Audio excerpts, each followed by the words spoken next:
tatayo. Nanay, halik po ako. Ang sabi bigla ni Amihan na tila anghel ang mukha. Napahinto panandalian si Dayang Dalisay, ngunit biglang humarap si Amihan sa kanyang ate at nag-thumbs up na tila sinasabing, okay ba ate? Humarap si Dayang Dalisay kay Sinag na ang mga mata ay biglang nanlilisik. Samantala naman, si Sinag ay tila namutla at pinagpawisan. Nanay, hindi ko alam bakit ginawa ni Amihan yan. Inosente ako dito.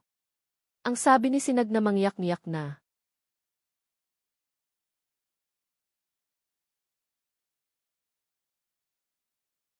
Grabe, ang sakit ng tenga ko. Pinangaralan na naman ako ni nanay. Ang nasa isip ni Sinag matapos siyang mapangaralan ng kanyang nanay na si Dayang Dalisay. Matapos siyang pangaralan ay agad pumunta si Sinag sa kanilang kusina para kumuha ng makakain. Doon ay nakita nito si Amihan na nakikipagharutan sa kanilang kasambahay, kaya naman agad nito nilapitan si Amihan. Amihan, ayusin natin ang iyong buhok para kang hindi naliligo. Naligo ka na nga ba? Ang sinabi ni Sinag kay Amihan habang kinuha ang pamusod na nasa kanyang bulsa. Hindi pa. Ang proud pang sinabi ni Amihan sa kanyang ate. Aba ay talaga nga naman. Mapapagalitan na naman ako ni nanay niyan. Halika, ligo na muna tayo. Ang kanyang sinabi at ginabayan na si Amihan patungo sa kanilang paliguan. Doon sa kanilang paliguan ay isang malawak at malaking lugar kung saan sila naliligo. Ito ay gawa sa marmol at mayroon silang personal na hot spring area kung saan sila naglalagi. Naglagi ang dalawa sa hot spring at bigla ang naisip ni Sinag na pakitaan si Amihan ng kanyang mahika. Tignan mo maigi, Amihan, ang aking kapangyarihan. Hindi ako mapapaso sa apoy. Ang sabi ni Sinag na may halong pagmamalaki. Si Amihan ay namangha, sa murang edad niya ay hindi siya makapaniwala sa kanyang nakikita. Ang galing! Galing-galing ate. Bata pa ako, sabi nanay, magagawa ko din daw yan paglaki ko. Ang sabi ni Amihan na namamangha at naiinggit sa kanyang ate. Pero ngayon ay baby muna si Amihan. Ang sabi ni Sinag sabay hinarot si Amihan. Lumipas ang ilang panahon at ngayong araw ay ang panahon na pinakahihintay nito. Amihan, huwag kang kakabahan ha. Malalaman na natin ang iyong elemento ni. Ang sabi ni Sinag kay Amihan na naghahanda sa kanyang gawain.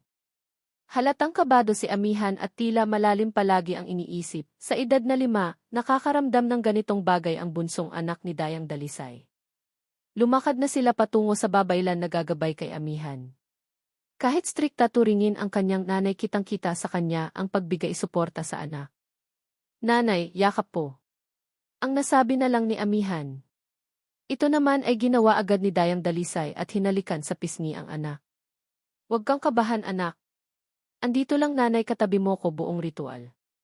Ang sinabi ni Dayang Dalisay na binibigyan seguridad ang anak na kasama siya ni Amihan sa buong mangyayari. Dahil dito si Amihan ay nakaramdam ng comfort na kanyang kinakailangan sa oras na iyon. Inumpisahan na ang ritual na kanilang pagdadaanan. Ang lugar na kanilang pupuntahan ay ang kanilang lugar sambahan. Ang pamilya ay nasa loob na, samantala ang dalawa naman ay nasa labas at maglalakad patungo sa altar na kung nasaan ang rebulto ng bathala at ang babailan. Si Amihan na kabado ay lumakad unti-unti patungo sa kung nasaan ang babailan, habang si Dayang Dalisay ay sumabay sa kanyang lakad. Ang lahat kasama ang mga bisita ay sa mahinang boses ay madidinig na pinupuri ang suot na damit ni Amihan. Ang puti naman ng kanyang suot. Ang maririnig sa mga bisita. Gayon din naman ang parang anghel sa ganda ng batang ito. Dahil din dito si Dayang Dalisay at Datu Makisig ay napapangiti at halatang proud na proud sa kanilang anak. Anak, Sinag, laway mo tumutulo. Kalmahin mo sarili mo, huwag ka muna maglayaw kay Amihan, alam ko nararamdaman mo. Kalma. Ang sabi ni Datu Makisig kay Sinag na halatang gusto ng palayawin ang kanyang bunsong kapatid. Atin ang umpisahan ang pagbigay gabay kay Amihan, isa sa mga supling ng ating bathalang may kapal. Ang sabi ng babailan habang iniangat ang kanyang hawak sa palayok na may usok. Nang itinaas ng babailan ang palayok, ang lahat naman ay nagsiyuko at tila mga nagdasal. Nagsimula muna ang araw na ito na nagbigay ng sermon ang babailan sa mga mananampalataya. Pinagmamasdan ni Amihan ang kapaligiran at siya ay natutuwa sa kanyang nakikita. Siguro nga ay dahil naiinip na ito ay medyo nag-uumpisa ng lumakad-lakad. Anak, huwag malikot, dito ka lang sa tabi ko, kukurutin kita. Ang sabi ni Dayang Dalisay kay Amihan. Ayaw ko po, nanay. Ang sabi ni Amihan na napatigil sa kanyang ginagawa. Matapos pa ang ilang saglit ay tinawag na ang mga batang kasali sa mga titignan kung ano ang kani-kanilang elemento. Galing-galing, nanay. Ang nasabi ni Amihan habang hawak ang mga pisngi nito sa tuwa. Maya-maya pa ay tinawag na din ang kanilang pangalan at naramdaman ang mata ng publiko ay nakatututok sa kanya. Halika na, Amihan.